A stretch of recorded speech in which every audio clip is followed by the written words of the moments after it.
Thank you very much, everyone. It is fantastic after such a wonderful day that we've had together today to now be joined by 5 of Victoria's leading media figures to have a fantastic conversation to really explore some of the challenges and opportunities the community sector faces in really having our voices heard. And particularly given at the moment, as we've talked about on numerous occasions today, 6 months out from an election, how do we make the most of the opportunities that exist? How do we have our voices heard? So the next session is going to be a fantastic opportunity to explore that further, and we are so fortunate to be joined by the panellists that we have before us today. And today's panels are really going to focus on helping us tell the stories that matter in a way that we can really shape public discourse in this election year. So before I hand over to our panel chair, Michael Williams, if I can just introduce the panellists. Alan Atwood, here. Alan, in 35 years as a journalist, Alan's covered events as diverse as the first free elections in South Africa, political intrigue in Morocco, a US presidential campaign and 4 Olympic Games. From 1995 to 1998, he was a New York-based correspondent for The Age and Sydney Morning Herald, and in 1998 he was awarded a Walkley. He's the author of 2 novels, Breathing Underwater and Burke Soldier, and he's been the editor of the Big Issue magazine since 2006. And I know many of you are, I think everyone in this room actually is a huge supporter of Big Issue magazine, so it's fantastic to have you with us today, Ellen. John Fain, ABC 774 Mornings producer. I know John's been having some fan shots taken during the break as well. After 7 years as a lawyer, John's entered radio broadcasting in 1989 to produce and present Radio National's Law Report. I hope I've got those figures right. You're looking at me like I haven't. That's right. You can make them up. We do all the time. Yeah. He then presented on 3LO's morning and afternoon programs and worked on ABC TV's Investigators, First Edition and Wise Up, and has been presenting the morning program on 774 ABC Melbourne since 1997. He's known for very provocative and probing debate, quick wit and willingness to ask the very tricky questions as well. So John, as we know, provides thought-provoking radio every weekday in Melbourne. Andrew Holden, The Age Editor-in-Chief.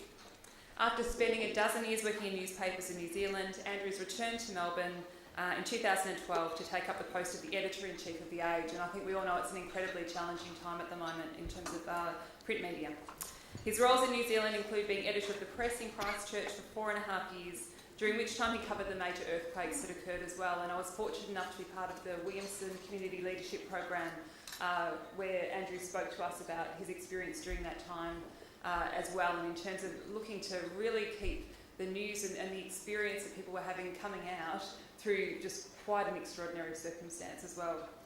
Andrew has more than 30 years' experience in journalism, from daily newspapers to community titles and magazines in 3 different countries. Misha Ketchell, the managing editor of The Conversation. Misha's got almost 20 years' experience as a journalist. He joined The Conversation, which is, as you know, a news and analyst site written by researchers and academics in 2011. In previous years, Misha worked as a founding editor of The Big Issue, editor of the Melbourne Weekly, reporter and feature writer on The Age, and as the editor of Crikey. Most recently, he's worked on Media Watch, The 7:30 Report, and The Drum at the ABC. And finally, our panel is chaired by Michael Williams, the Wheeler Centre Director. And all of us at VCOS are so heavily indebted to the Wheeler Centre, who are incredibly generous in terms of supporting I think ourselves, our members, in terms of looking at the many events, etc., that we hold, and also providing those opportunities for incredibly stimulating debate through the many events that you hold throughout the year as well. Michael started work at Text Publishing and in 2008 left for New York, where he took up an internship at a Literary Scouts office. On returning to Melbourne, he freelanced for publishing houses and did a stint as a RRR breakfaster. In 2009, Michael joined the Wheeler Centre, the world's first public institution dedicated to the discussion and practice of books, writing and ideas, and in 2001 he became its director. And in 2010, Michael chaired VCOS's Framing the Future event, so it's fantastic to have him back at a VCOS event as well. So if you could please join with me in welcoming the panel on what I know is going to be a really wonderful afternoon and a fabulous way to really spark debate to finish our day. So please join with me in welcoming the panel.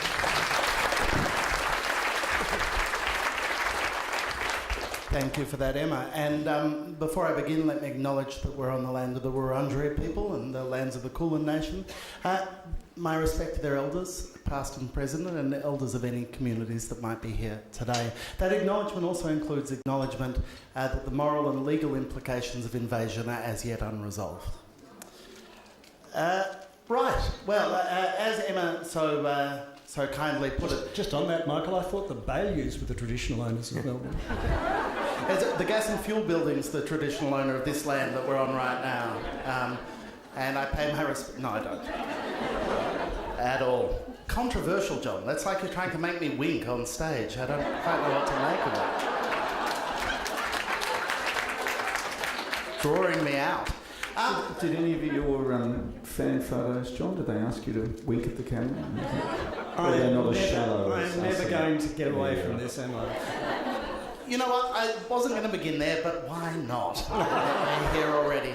That seems to me to be a salient example of something that we're going to talk about a bit this afternoon, Sure. which is that you, John, as the voice of Melbourne, had the Prime Minister of this country on your station and you asked him. It was a terrific and free-ranging interview, and you really drilled down into some of the substance of the budget. You asked questions in a whole lot of areas that I know would be of serious interest to the people in this room. It was hard-hitting, it was substantial, and yet that's not what survives it. That's not the story that carries the day or anyone talks about afterwards. How hard is it to set and maintain an agenda? It's completely random, and there's the evidence, it's the proof. And it's immensely frustrating to me, because in that half-hour interview, as you so generously said, Michael, there were some really important issues that were thrashed out and resolved in a fairly unsatisfactory way from the Prime Minister's point of view, who in fact probably wishes he had gone to Deakin University to confront the students rather than come into my studio to confront me. But be that as it may, it illustrates one of the really vital lessons for every one of the wannabe media tarts that are in this room. And you can try and tell a story, you can prepare your story, but you have no control over telling a story. So you can try to influence it, but you can't control it. It was always hard. Now I reckon, and I'd love to hear from the other panellists, I reckon it's just about impossible. But once something starts to happen, whether through social media or what now is quaintly called legacy media, you know, legacy, for goodness sake, I've only been doing it for 20 years, but you can still, even if you can't control it, you can still try to influence it. And influence it you must. Because if you're serious about helping people in this community, there's absolutely no point in just mopping up the mess at the bottom of the stairs and not doing anything about the people pushing people down the stairs. And you've got to get up the top of the staircase. So you simply have to be in the game. You have to feed these beasts up here in order to make sure that your voices are heard.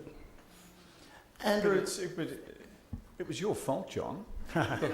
Because you put a television camera in a radio studio. Yeah, everything's my fault. Thanks, Sam. So that's right.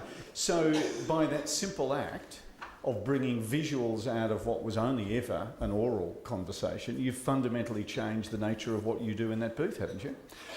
We always have a television camera for major interviews in the studio, and the people who are being filmed know they're being filmed. In fact, if you watch Tony Abbott, you'll see him correct himself when he suddenly realises, instead of just sort of having his Benny Hill moment with me, that he's sharing it with the rest of the nation, and he suddenly goes, oh, shit. his posture improves. But It's like he goes radio posture, oh, there's a camera. we've done a lot of analysis of what happened because we want to try and understand it, and our managing director, before he went to Senate estimates, wanted to understand it. How many people in this room know that the first electronic media mention, because when he winked at me, I did not say, you just winked at me. You didn't hear that on the radio. In fact, I did not mention it at all, even once, until the next day. Now, the first mention of the wink came from Sky News. Sky News on a tweet. So, when the right-wing Tea Party nutbags are calling for my head, which they are, because I provoked the Prime Minister, oh, hello? What, by interviewing him? What a lot of crap. In fact, they should be shooting one of their own if they really feel that way, but enough on that. Andrew, we'll leave aside the question of what Fairfax is doing with people who make it a visual medium at the moment and cutting the photographers from their roles, and instead turn to how you respond to something. You're in good form today. Well, I don't know, you opened the door, I felt like barrelling straight on in there. But no, something like the budget poses a problem for a paper of record like The Age, which is how do you depict the human stories behind behind the budget, while at the same time not reducing what's happening to the human stories. How do you approach a kind of post-budget edition? Well, you're always, to be honest, you are looking for that individual, because I think the power of a particular person that you can identify and sympathise with becomes a fundamental way of telling that story. So certainly when you look at organisations like The Age and our counterparts, Herald Sun of the Australian, you look at television as well, they're always looking for somebody who can front it and be that example. And I would imagine for many people in this room, that's one of the greatest challenges you've got, because the story that you want to tell is probably quite a confronting story, or the people that you deal with are in a very vulnerable situation, and the last thing necessarily that you want to do is to throw them to the media wolves, particularly in a world where pretty much everything will be published on the internet, and that in itself opens up, you know, those who've been identified to massive scrutiny, let alone the appalling stuff that can go on in the internet. So it's a tricky balance, I think, isn't it, in wanting to personalise, wanting to humanise every story, but knowing that the person that you choose to do that, you know, they're not Tony Abbott, they don't have thick skins, it's not their profession to be ridiculed or held up for analysis, but that's one of the potential problems. How quickly does a paper like The Age form a kind of uniform editorial position in response to something like the budget? Well, something like that, the conversation's happening in the lockup anyway. So, you know, you're sitting in a room with, you know, crammed into a room with 50 of your own people, and the film boys are next door, and you're having conversations with the likes of Ross Gittins and Michael Gordon and Peter Martin anyway. So you've got a fairly good view or understanding, if you like, of what the budget may contain with all the reporters. And we were a little bit luckier this year in that we could concentrate purely on that because the Treasurer decided not to visit us, so we didn't have to put up with all that sideshow chatting with the politician. Misha, the conversation's a slightly different beast. Are you guys in the budget lockup when it happens? We are. We had 5 people. And are they journalists, or do you get a combination, as you do in your publication, of journalists and academics to be in there going through the papers? We use a combination. One of the difficulties you have is that academics, while they're very good at sketching in sort of context and background, they don't necessarily come armed with the journalistic skills to synthesise the data very, very quickly. So in our lockup we had Michelle Grattan, who's a very well-known political commentator, Tim Colbatch, and a number of other staff who are helping us sort of with infographics and you know, and those types of things. You know, my view is that with a budget, the key thing that you really need to be trying to decode is what it actually means in terms of, you know, the consequences for the people who are affected by it. And it's interesting, you know, Andrew talking about this sort of idea of, you know, what we always call in newspapers sort of the case study story, trying to find the individual who's affected, who we can sort of tell a story through.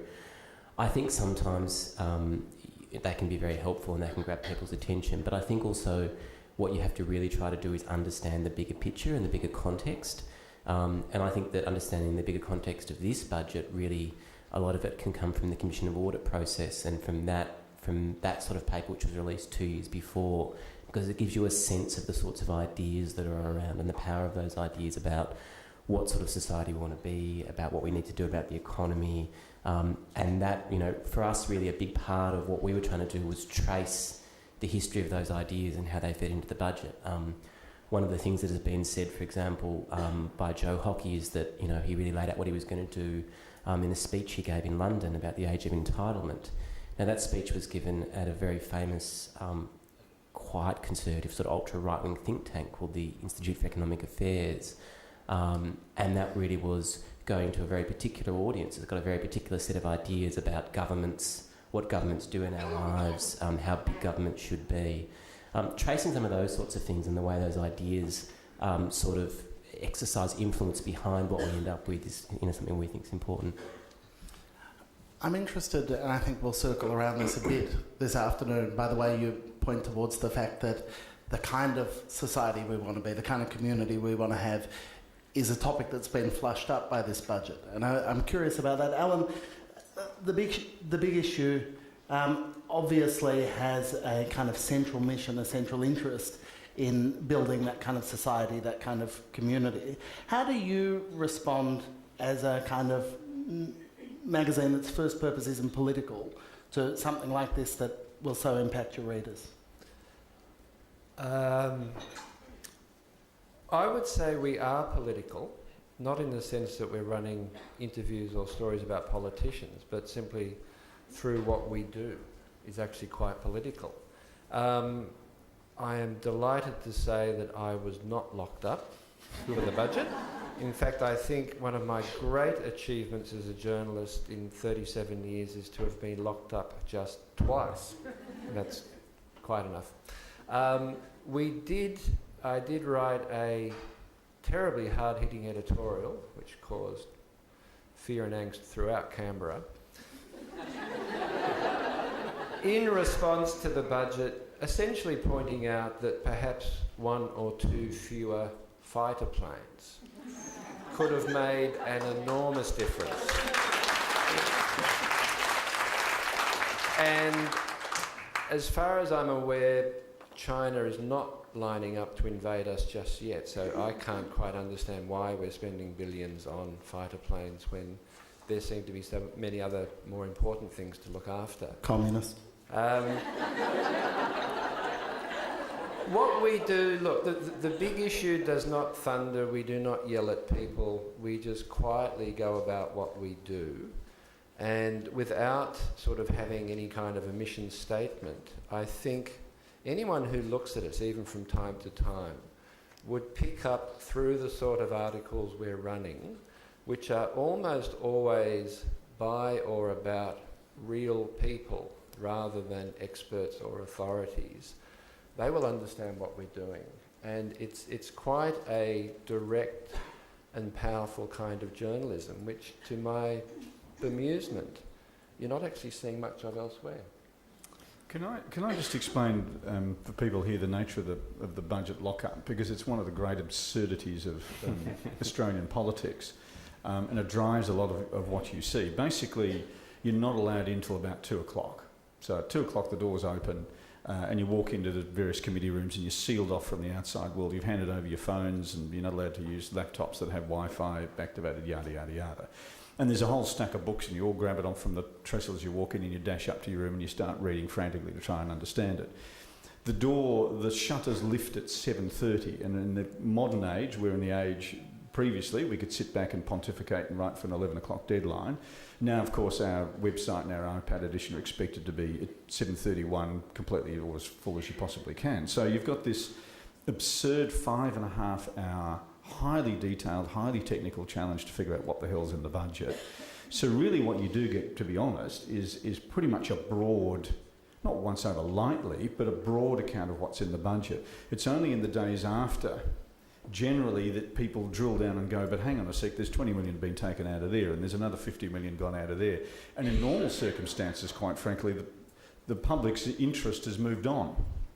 And not many people are really interested. I think the fascinating one this year was that it had such an impact upon the middle class and the poor class that actually became the story that people wanted to see more and more of. So there's an opportunity, I think, particularly for this sector, to tell stories that most years nobody probably bothers asking. Also, there are senior government ministers who are still trying to get across the detail. So, you're not the last in the line for that. I'm curious though. The one part of that you didn't mention is the period in the lead up to the lockup, which is when all the major things that are going to upset people or scare people or they think are going to play badly are piecemeal leaked to media outfits. There's an extent to which... To the Australian, yeah.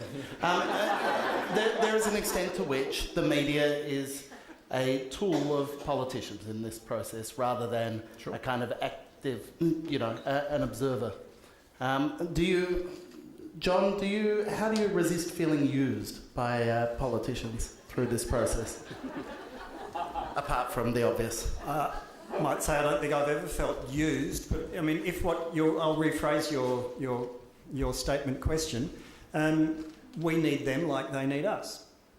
So at this stage in the electoral cycle, the state government need us a great deal. The federal government didn't think they needed us, but now suddenly realise they do. And they don't want me, as John Howard famously explained to me once, and I'll give you the anecdote, but they don't want me, they want the audience that I've got. So John Howard came into my studio one day just after the Broadcasting Tribunal had declared that Alan Jones and John Laws were corrupt and unethical. And I can say that Alan Jones and John Laws are corrupt and unethical, and they can't sue me because it was established after a full hearing in a tribunal that Alan Jones and John Laws are corrupt and unethical. So I thought, well, John Howard's coming into my studio the next morning after a finding that Alan Jones and John Laws are corrupt and unethical. I'm going to ask him about it. And along with all the other questions about the economy and other things, I thought I had a real smart-ass question for him, and I said to him, given that the Broadcasting Tribunal, Prime Minister, have found that your friends Alan Jones and John Laws are corrupt and unethical, are you going to continue to appear on their radio programs? I thought it was a really clever question. I was really proud of it. And John Howard looked at me and he sort of raised his bushy eyebrows over his glasses and sort of cleared his throat and gave me an absolute walloping, which demonstrated that John Howard understood what I do better than I understand what I do. Because he said to me, well, John, I'm sure you think when I come into your studio that I'm coming in to talk to you, but I'm not. I'm coming in to talk to your audience. And as long as Alan Jones and John Laws have an audience, I'll talk to them too. Game, set, match and tournament to John Howard. So yes, they need us and we need them. When Jeff Kennett was the effervescent Premier of Victoria and was refusing to appear on the 7:30 report because he didn't like Mary Delahunty when she was presenting it, but he did once a month come in to condescend and patronise me. He once offered me a regular spot with him. He said, you know, I do that other bloke once a month, I could do you once a month too. And I said, well, Mr. Kennett, if I spoke to you every month, I'd have to speak to the opposition leader, Mr. Brumby, as he then was. I'd have to talk to him every month too. And Kennett looked at me and said, oh, I wouldn't want that. And we left it. He said, OK, well, we won't talk to you. We'll talk to you when there's a reason to talk to you. Shortly after the election, when it was Steve Bracks, in fact, who knocked off Jeff Kennett, Braxy came in and he said, you know, John, we could do a regular spot with you like we do with the other bloke. Would you like that? And I said, well, Mr. Bracks, if I spoke to you all the time, I'd have to speak to Dr. Napthine, the opposition leader, all the time as well. And I'd have to have him on just as often. Oh, I wouldn't like that. And they're all exactly the same. So the relationship between the media and the politicians is one of, you know, mutual loathing, mutual distrust, but also mutual need. And there are politicians, and the rot set in, I think, with Bob Carr when he was Premier in New South Wales, when effectively he empowered the corrupt Alan Jones and the dishonest, unethical John Laws. He empowered them by giving them a role in civic affairs that no one had ever given to a talkback shock jock before. And that rot has continued to affect Sydney culture and politics to this day, but that's another story. Here, Kennett tried a similar thing. It backfired on him badly, and so people are much more wary of going too far down that path. But I'm happy to say, and there's a camera there and you're all listening, the relationship between the state government and the Herald Sun is simply wrong. It is unhealthy. And it's not that different to the one that we learned about that cost Simon Overland his job, that existed between certain people in the state government and 3AW as well. And those are documents, they're on the record. It was wrong. The Ombudsman found it to be wrong. So from time to time these things go off the rails, but we don't do it that way with the ABC. Of course, we're pure. But we try to play with a straight bat, if that answers your question, which it probably doesn't. But they were good stories, weren't they? Definitely. It definitely does. I'm going to throw back to Andrew on that, though. I mean, you mentioned the feeds from the federal government to the Australian. John's talked about the relationship between state government and the Herald Sun. To a certain extent, when any kind of media, any kind of publishing is a challenge, aren't you courting Herald Sun readers? And if so, how do you do that? Well, courting any reader, to be honest, if they're interested in our journalism. And on the web, we have a bigger digital audience than they do. So, in fact, we're the power on the web as opposed to the Herald Sun. The difference being that the way politicians like to give you stories, so you've seen it in the Australian and you've also seen it locally as well, is the deal, and it is a deal and it's an articulated deal, is that we'll give you the drop, as we call it, we'll give you the details. You'll publish it in a prominent position, generally the front page, and you will not go and seek any alternative comment. You will not go to the opposition, you will not go to an expert, you'll go to no one. You'll simply publish what we tell you, and that is the nature of the story, and that's what you'll publish. The Age doesn't do that. So we don't get drops because we will say to them simply, it may well be on the front page, but we are going to go and ask the opposition leader, and we are going to go and ask if it's transport, we'll go and ask a transport expert. So, you know, we're behind the game if you like, but we catch up pretty quick, and like John too, because he'll respond very intelligently as he sees a front page story. That's when you call in the other interpretations and the other views, and to me that's the sort of journalism we do anyway. Question for all of you, maybe Alan you can kick off. To what extent are you doomed to always be telling stories to the people who already agree with them? All of you on that too. I'm not sure you're condemned. Look, people read things that interest them. I think the challenge that all of us have in our different ways is to present things either in a different way or present stories they simply have never seen before. One of the things that's amazed me at the Big Issue, and one of the reasons I've been there so long, is that people come to us with their stories that are not people who go to other media. They're not people who ring into radio stations. They may not be people who would go to The Age, say, with a similar thing. I mean, one thing I'm thinking about is a story by a fellow who, it just came in out of the blue. It was a story by a father talking about the death of his schizophrenic son, basically trying to understand why this had happened. But it was a terribly moving story.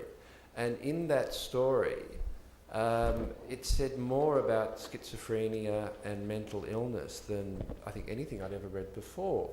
Now, would that story only have been read by people who are interested in schizophrenia? Probably not. You know, we presented it in a way that it was just a human story. The other thing I remember about that story was that was in a magazine which I think had Hugh Laurie, the actor, on the cover. And it's interesting because a little while before, I'd had an angry letter from a woman who said that the Big Issue had sold out. Why? Because we had Cameron Diaz on the cover. And she said, if I want to see Cameron Diaz on the cover, I'll buy a New Idea. You know, this is what the Big Issue has come to. And I said, well, yes, you could find Cameron Diaz on the cover of the New Idea. But what you would not find within that edition is a story like this one about a bloke talking about his schizophrenic son. So it's an art in any kind of media. You get people in through something that's appealing, whether it's an attractive front page or a cover picture of someone everyone likes or a jingle on the ABC or whatever. And once you've got them in, you say, well, you might have bought the magazine for Cameron Diaz or Hugh Laurie or your favourite columnist, but hey, have a look at this story. And if you can then get them to read it, all the better. The Age is in some respects in a funny position because the heartland of its home subscription happen to be some of the most conservative electorates in Melbourne. The likes of Higgins and Kooyong and through that belt of Baldwin through to Malvern and through there, and yet we're condemned, and probably to good reason, as being the most left-wing paper in the country at the moment. So you would think that we're doing it all wrong. We should be, in fact, far more conservative because the majority of, or a good chunk of our readers are, in fact, conservative. So, and I get plenty of letters criticising our coverage and saying we're too critical of the government and we just push it too far. I mean, I think at the end of the day, the only thing a paper like The Age has to sell, but quite frankly, I suspect all four of us, is credibility. That's it. The moment we have no credibility in terms of the quality of the journalism we do, or the stories that Alan might tell, or the academic rigour that sits behind the conversation, as soon as that's gone, then we have no real purpose, and our audiences will disappear and we'll die. Yeah, that's a curly one. For me, whether somebody actually agrees with you or not really is beside the point. The point of the journalism that we do or that we're trying to do is to arm people with information. There's so much spin out there. There's so much misinformation. There are so many, things like, what they call native advertising now, which basically is people who are pushing vested interests or trying to sell you products that are undifferentiated online. There's so much unreliable information that what we're trying to do is basically give people the facts on which they can make up their own mind.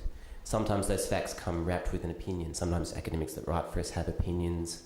Those opinions animate arguments. They can be engaging. I think in the interest of transparency, it's always helpful if you know the opinion of the person you're reading. But I, for one, don't really read op-eds for opinions. I'm not so interested in the overall view of the individual. What I'm interested in is the things that I learned from reading the article, if it tells me things I didn't already know. And I think that's the most important thing. It was interesting, Lindsay Tanner, the former Labor government minister, wrote a book called Sideshow, sort of deriding the media's coverage of politics.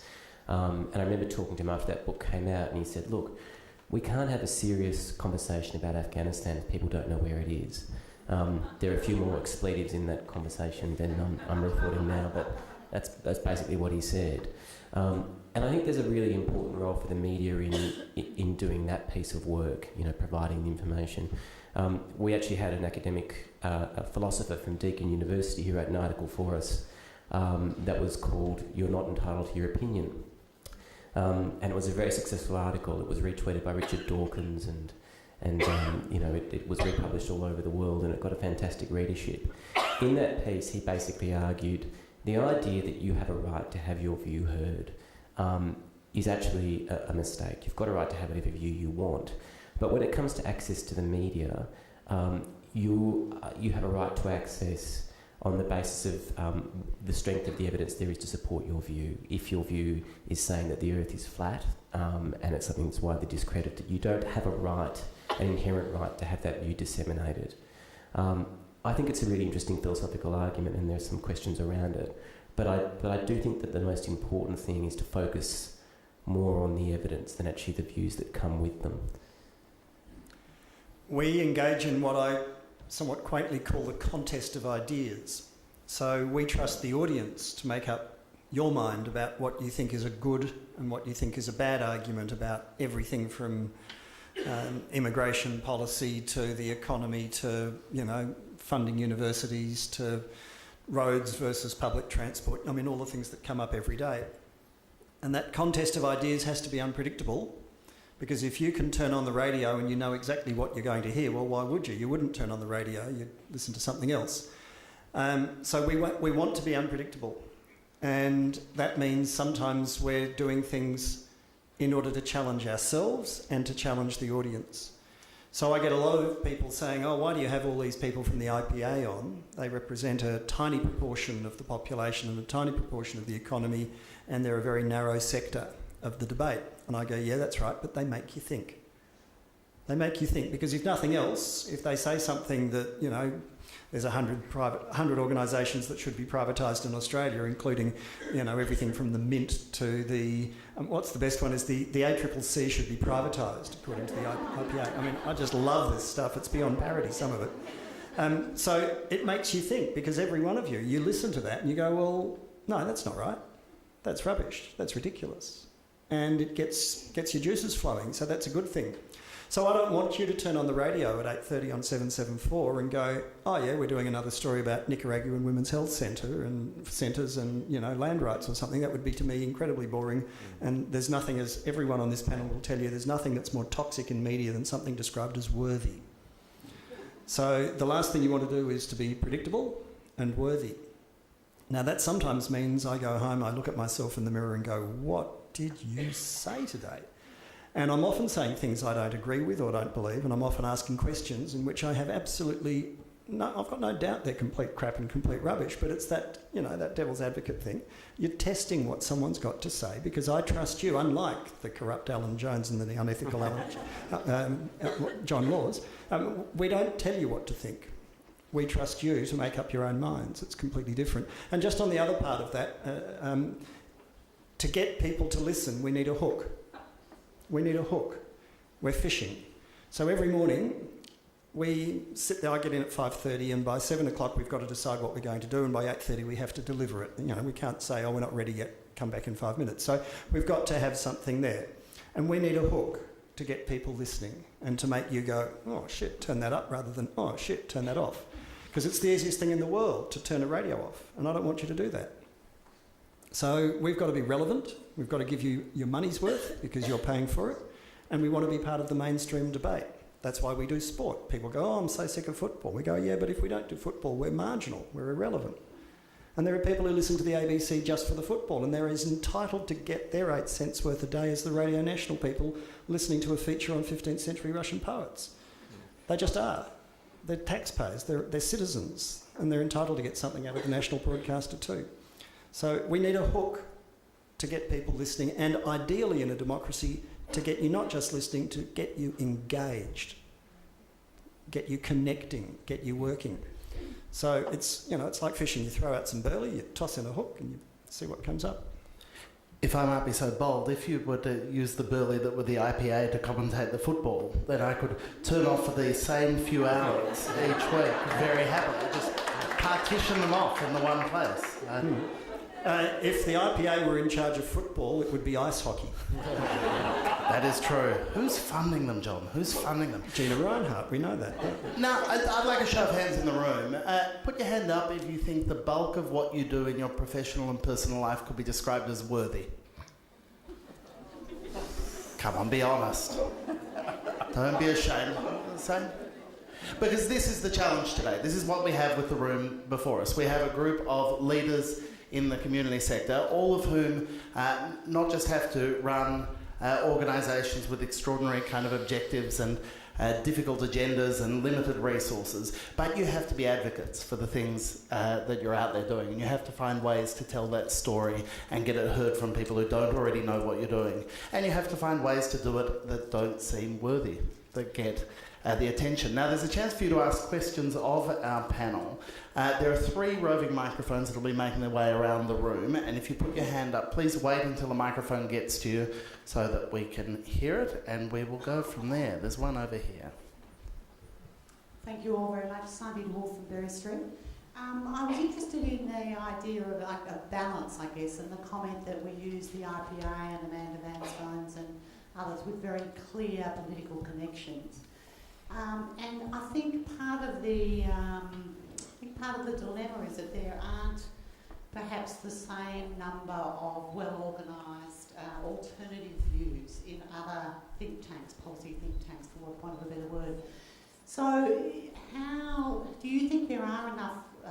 There's enough diversity in the voices, because I think there are a small number of fairly right-wing think tanks that are dominating the conversation. Mishra, I might let you take that one, given that one of the things the conversation does, because of the way you approach things, is remove conversation from kind of a left-wing, left-right kind of dichotomy, and instead tries to drill down into questions of expertise, and that way get some conservative voices that may not be seen elsewhere. Yeah, well, thank you for that question. I actually think that John's wrong to feature at the IPA. I've long had a very strong view that it's a mistake, and I'll tell you why. Really what happened was when Mark Scott took over as the managing director of the ABC, there was a lot of criticism, and particularly from a vocal critic called Gerard Henderson, and there was this idea that you have to have this balance and you need to get more conservative free market voices in the media. Because of that call, I think ABC staff generally felt that there was a need to seek out those voices, and they found them reasonably hard to find. As I sometimes do when I'm looking for conservative, small government, free market views from academics. Sometimes you have to work quite hard to find those perspectives. So what happened was... A bit like trying to find a socialist mining magnate, isn't it? Yeah, exactly. So, that's absolutely right. So basically what happened was a lot of producers, a lot of journalists at organisations such as the ABC, within the ABC, started getting organisations like the IPA on speed dial. And they weren't the only ones. The Age was publishing a columnist by an IPA person, and they started to spread throughout the media. My view is that that putting them up there in the interest of balance is actually a fundamental distortion. The reason is the IPA isn't transparent about who funds it. It has been in the past been funded by tobacco companies, by mining industry, by energy companies. Let me argue a bit by metaphor. There's another very similar organisation in the US called the Heartland Institute. The Heartland Institute was paid for very, very many years by tobacco companies to spread doubt about the research that was showing that smoking tobacco would kill you. And those companies developed a very successful strategy. They worked out that they didn't need to win the argument about whether tobacco would kill you or not. They just had to present it as an argument. Once it was an argument that had two sides, if you're a smoker and you're addicted and you think, oh, well, the experts don't agree, they don't really know what it's going to do, you'd keep smoking and it would protect the profits of the tobacco companies. That was a very successful strategy, and it affected a lot of people's lives. And there's a great book about it called Merchants of Doubt, which explains what these tobacco companies did. Now, the Heartland Institute has more recently gone into climate science denial. They fund a guy called Bob Carter, who is also a fellow of the IPA. And basically what he does is he argues about climate science. You've got these people going onto air who are claiming to have ideological positions or positions that are about their beliefs that they've come at independently. But the fact that their views are being represented disproportionately is to do with their funding. There are companies behind them that are putting these people out there, telling us all these things. We need small government, the world needs to be a certain way, we can't do anything about climate change. All these ideas, I think, are getting more air and representation than there is actually in the marketplace. They're being disproportionately represented because the money behind them. I think because they lack transparency, and I think because of that, organisations like the ABC should be much more careful about using organisations like the IPA to provide that sort of balanced component. I think, and look, it's a very hot argument and there are lots of views you can have on it, but I think it's a mistake.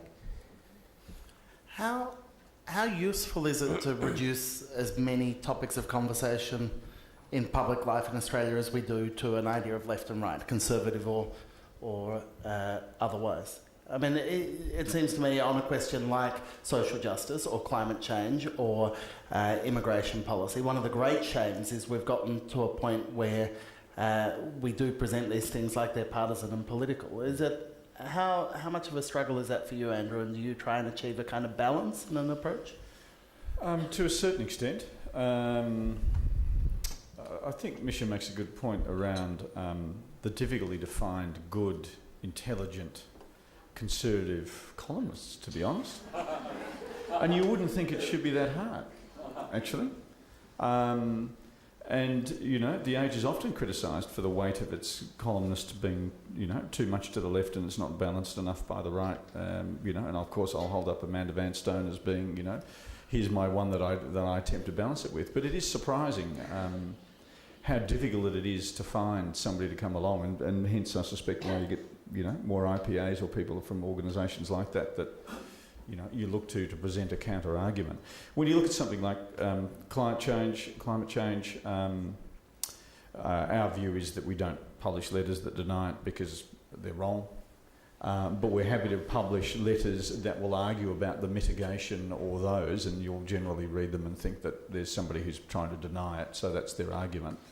But I mean, at the end of the day, it is political, quite frankly, and it's been made political by the current federal government. So you can't hide from the fact that where supposedly there was 2 or 3 years ago fundamental political agreement around the reality of climate change and the need to do something about it, now it is a straight out political argument.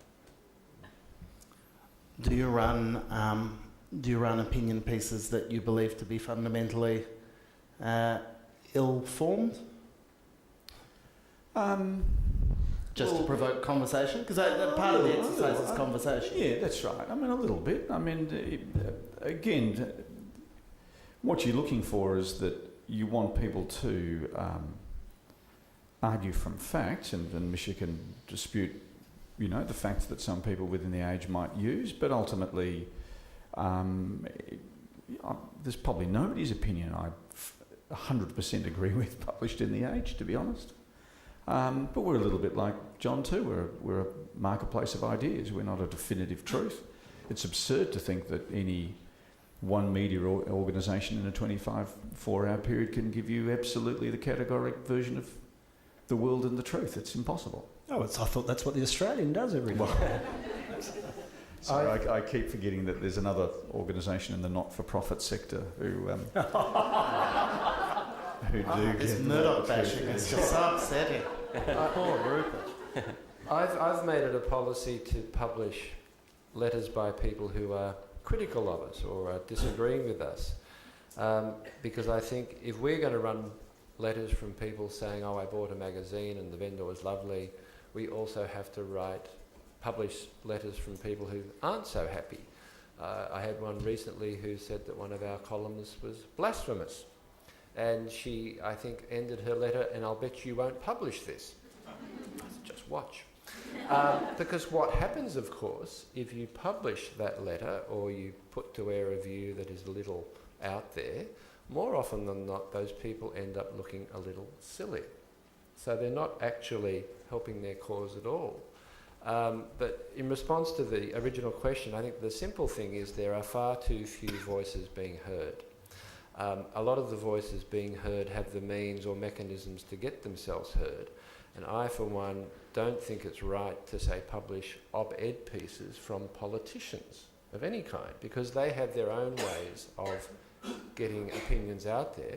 I certainly wouldn't publish supposedly columns by a Prime Minister or an opposition leader, largely because almost certainly it hasn't been written by them. So that makes no point at all. And apart from anything else, they have other means to get their views out there, whereas most people don't.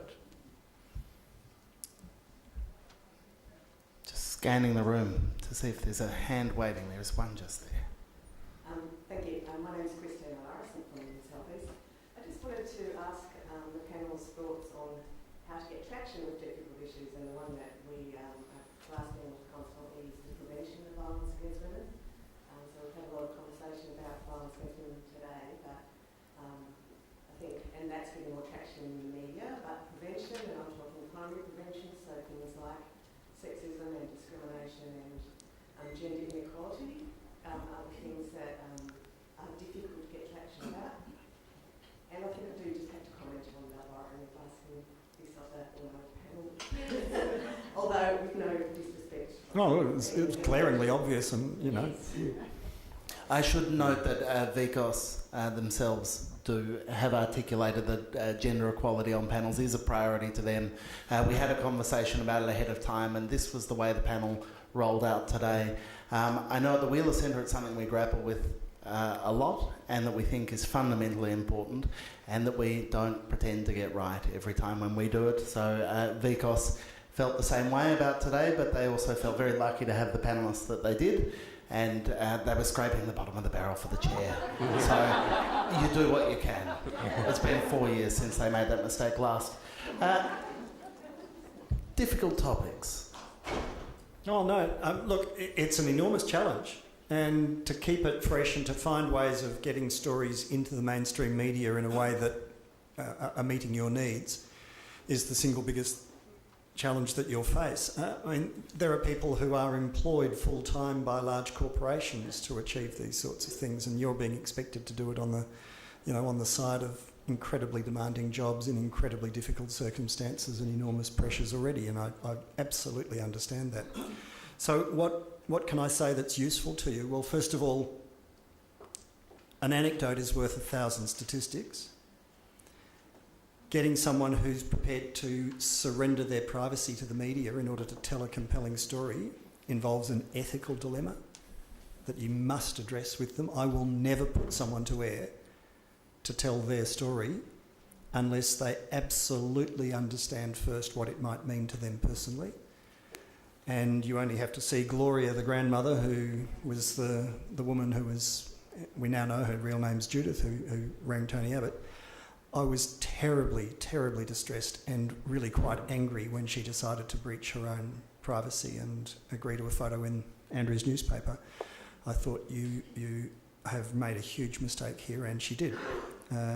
She received threatening calls, she received harassing calls, all that sort of stuff as a direct consequence of agreeing to something other than a pseudonym on a talkback call.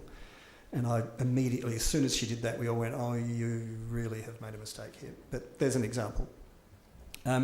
But at the same time, and anecdotes with, ethical dilemmas, all of that sort of stuff. And the other thing, and it always astonishes me that people don't do this, but we've got a fax machine at work, and it churns out press releases that you send us all day.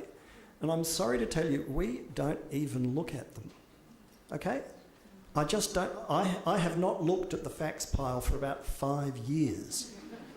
It may even be, that high. No, I think someone clears it, but basically they take them, they put them in a basket, and then every now and again they empty the basket into the rubbish. And it really is a complete waste of time.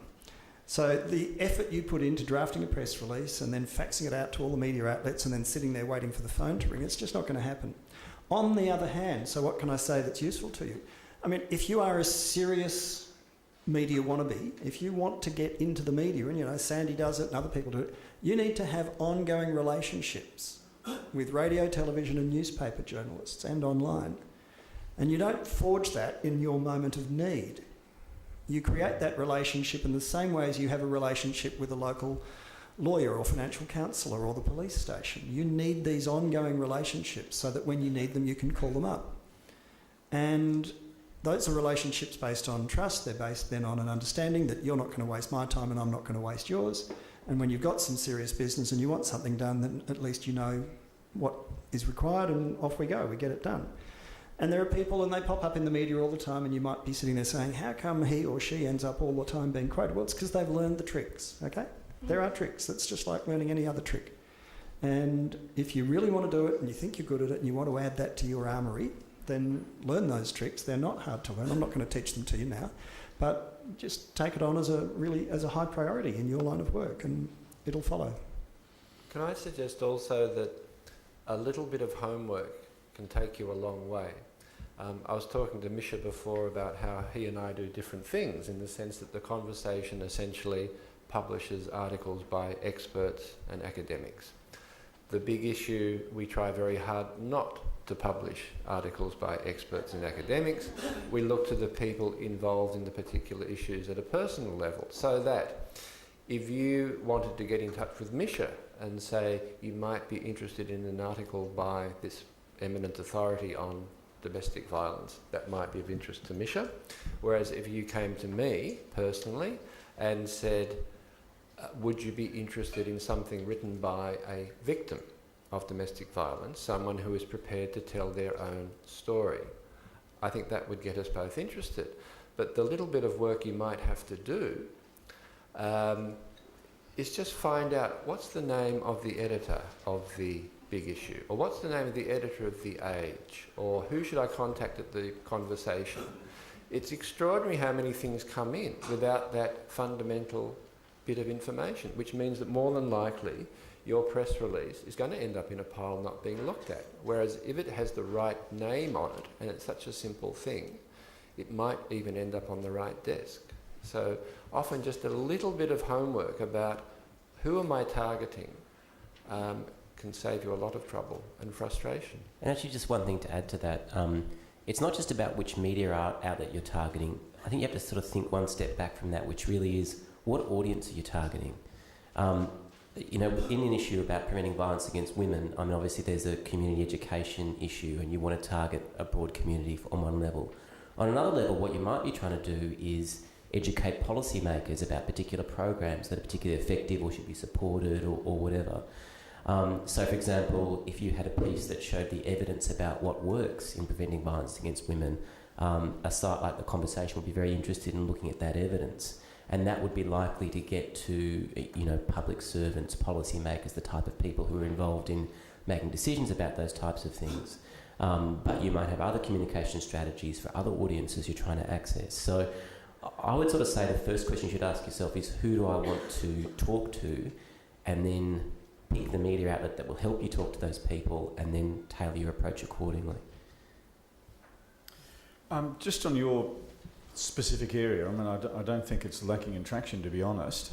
It's more a question of where it goes, because you can tell any number of stories about the consequences or particular instances, and I'm troubled by what's a concrete solution, to be honest. I was happy to applaud the Herald Sun last year when their editor got together, who was at the Premier, Lord Mayor, head of the AFL, head of police, to launch a campaign around domestic violence. What troubled me though was, well, what's that really going to achieve? And it basically boiled down to a dozen stories about it, but I never felt that it was going to get anywhere. So I worry about projects with no clear sense of achievement at the end of it. The story I wanted to tell you all, and many of you will know this, in terms of particularly what John was talking about, the stories aren't when you want them to happen, they're when they happen and we need some help. Was particularly at the age, the story of Wayne Mousey Perry, the homeless guy who was murdered a couple of days after we'd spoken to him. And we talked to Wayne just to do a story about the homeless because they were sleeping under bridges, quite frankly, near the age, and one of the young reporters was interested in that. And a sheer horrible element of fate is that 2 days before he'd said, you've always got to keep one eye open because you never know who's going to stab you. That's exactly what happened to him. And of course we wrote the story to say, we've got a photo of this fella and, the tragedy of his murder is illustrative of the problem. What happened then was that you have a very skilled operator in Brendan at the Salvos, not in a cynical sense, but when we reached out to somebody to say, we want to do more on the homeless in this city, we need somebody to, who may have known this fellow and who can tell us what it's like in the circumstances of this community. He was fantastic. He did absolutely anything he could. He did know Wayne. He helped us get in contact with the family so we could tell the story of the family behind it. We had access around his funeral. The family then became to talk. So you've got a momentum building around a story which, quite frankly, is very difficult to get anybody interested in, being the homeless. And indeed, in then, because of Robert Dorr making certain commitments, actually had some, it's not going to solve the problem of homelessness, but it had some good concrete advances that would help that particular community. So for you, what I would say to you is, absolutely with John saying, it's by having a relationship so that when the story breaks, and now we care about it, you're there ready to go, yes, I can help you with this. What do you need from me? Who do you need to talk to? What background do you need to understand this? So that I can deliver for you so that you can build some momentum and go with it. We had a sequel to the Mouse story. Normally we wouldn't run it because we're a national magazine and that was essentially a Melbourne crime story. But there's a fellow I've got to know called Trevor Brown who came to us originally writing a story about his life in a van. We came to call him Trevor the Van Man. He'd lived in a van for several years because he didn't have any other housing. Since then he's written a number of things for us and it turned out he knew Mouse. So he wrote a story that we wouldn't otherwise have published because this guy had credibility. If the issue is homelessness and violence, the threat to people living rough, this is partly why Trevor lived in his van, he had credibility.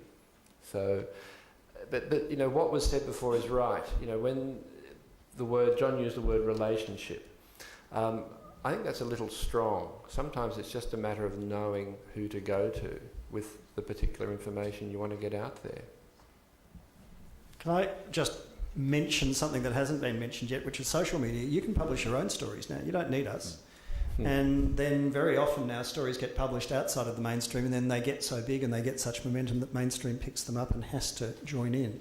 So don't be shy of doing that. And in particular, he says, looking around the room, some of the younger people, digital natives, as we call them. In other words, they wouldn't even think of approaching an AM radio. Where do you find AM?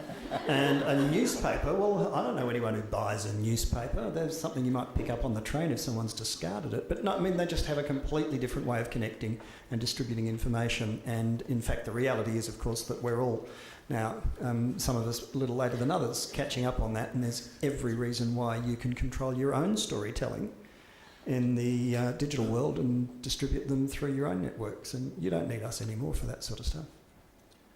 Notwithstanding all your built-in redundancies, you're all still at the head of impressive mastheads. You all still have extraordinary platforms from which to talk about the things that you think need to be talked about and that are important. What is it that for each of the four of you makes you think that something's worth building a campaign around in the way you talked about homelessness, Andrew, or championing or putting on the agenda when it's not already on the agenda? Because the four of you are singularly well placed to shape that agenda for other people? What's the trigger? What tips you over the edge? Well, I went to the big issue after almost 30 years in mainstream media. And when I first started as editor in 2006, I was a little worried. I thought I was going to get lots of questions from people saying, "You're at the Age for a long time, what the hell are you doing at the big issue?" And my response initially was, well, I'm mixing with a better group of people now. I came up with it as a sort of a flip joke to deflect the truth, but then I realised it was actually the truth, because all the time I was with the Age, I always had a slightly sinking feeling that perhaps some of my efforts were making some fairly dishonourable people a little more wealthy or prosperous or respectable. Let's just say that Lord Conrad Black was for a while the chairman of Fairfax. That was before he went to jail. At the big issue, Misha would know this, the great thing is there is a sense that's quite rare in media that you're perhaps doing something that's positive, as in what we are doing, producing a magazine every fortnight, is helping, even in a small way, people like Craig over there, yes, he's still there, don't ignore him on the way out, who are trying to do something about their circumstances. And in these days when the media has a terrible name, often quite justifiably so, what keeps me going is the sense that perhaps there's something positive to be done through media. Yeah, absolutely. I mean, you speak to most journalists and ask them why, if they can go back and remember why they wanted to be a journalist. Making a difference is one of the fundamental motivations of a good number of journalists, and I think you'll find many of them at the Age too. Which is why predominantly most of the time we just like to go and piss people off, basically. We don't care whether it's big business or government or unions. That's what we have the most entertainment taking on. But in terms of a social issue story, the question we always ask ourselves is, yeah, okay, I know this subject. Why do I care about this one? Why do I care about this story? Where's this going to take us in terms of knowledge or understanding? You don't pitch me yet another story about the homeless. I know that. Give me something that provides me, as John talks about, that hook, that bit that helps me understand the world a bit better, or make it a little bit better than it was before. That'll capture our attention every time. Yeah, I think we're all really lucky on this panel because we all have roles in which we can do journalism that we feel makes a contribution to the quality of public conversation. And for me, that's really the key thing. If there's something that's being misrepresented or left out, or there's a distortion, or there's something that needs to be said that hasn't been said, the capacity to be part of that is,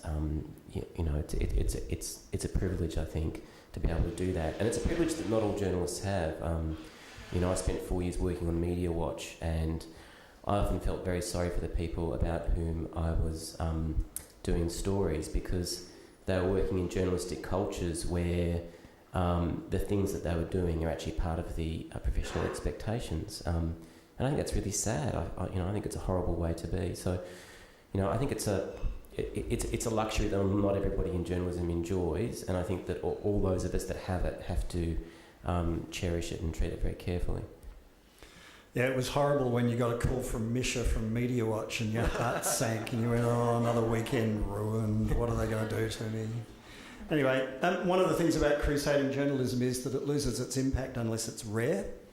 And sometimes, you can pick up certain newspapers and you'll see they've got 5 exclusives on the front page. And one of the exclusives is that, a politician made a speech somewhere and they were the only people who bothered to report it and stuff like that. And it loses its value. It's stupid. But that's what some people are doing to try and attract attention to their masthead. But we think there's scarcity value in being a kind of campaigning type radio station. We very, very rarely do it, only partly because of the ABC Charter. In fact, we can always find a way to get away with what we want to get away with when we want to get away with it. But we think that it's borrowing the audience, and it's probably an imposition or an indulgence as often as not. So when we think that the audience are really fired up about something and you let us know that's the nature of talkback, then we think, okay, well, we're going to follow this through. And then we're like, the proverbial with a bone. There's a couple of examples. One is the young people in nursing homes issue some years ago, where we got the runaround from the state and the federal ministers in relation to funding for young people in nursing homes. So I cheerfully announced with absolute glee that we would do a story about young people in nursing homes on the program every day until this was resolved. And the federal and state health ministers, press secretaries both went, yeah, right, that'll last a week. By week 3, when we'd done 15 stories in a row on young people in nursing homes and the funding bouncing backwards and forwards, Commonwealth saying it's a state responsibility, state saying it's a Commonwealth responsibility, the then Health Minister, Kay Patterson, came on and said, okay, you win. This is now on the agenda for COAG next week. And we said, thank you very much. And that's why you've got that matter resolved, pure and simple. I'm not saying it in a boastful fashion, I'm just saying we just said, okay, enough of this. This has been a political football long enough. It has to stop. And so we did that. Some other examples, I think the NDIS is an example of people being persistent and going through, but also having parliamentary support and bipartisan parliamentary support. Don't let that slip. And the other issue that absolutely caught us astonishingly by surprise, and we were part of the story rather than just reporting it, was the death of my friend and colleague Jill Marr. And when Jill was killed, suddenly that became something that I'm not sure I still understand it, but it became something far bigger than anyone expected. And it took on its own momentum that we then, we were, if anything, we were trying very, very hard to make sure no one could say, hang on, you guys are milking this. At the same time, we wanted to report it the way we would report another story of a similar dimension that didn't concern one of us, which was, quite literally, I'll tell you, it was an impossible thing to do. But it, there was something that all the stuff that Ken Lays and the Premier were talking about today, I mean, a lot of that momentum started there. And that's when people went, oh, shit, we haven't really measured this properly. And we now have to do something about it. So not that it helps Jill or poor Tom or any of the people who are affected by a murder like that, but, something comes out of it eventually. So every now and again, you see things happen and you go, bang. But it's as much as anything, it's going to be driven by the community rather than driven by the media outlet that decides to pick up and ride the wave. By no small measure, I think the Premier's announcement earlier today of the additional $30 million was a direct reflection of how effectively leaders in the community sector in Victoria are telling their story and making their case. I have no doubt that will continue to be a battle and a lot of work, but I am confident it's in good hands, and I'm confident that you'll be pestering the 4 men sitting up beside me today. Please join me in thanking our panel.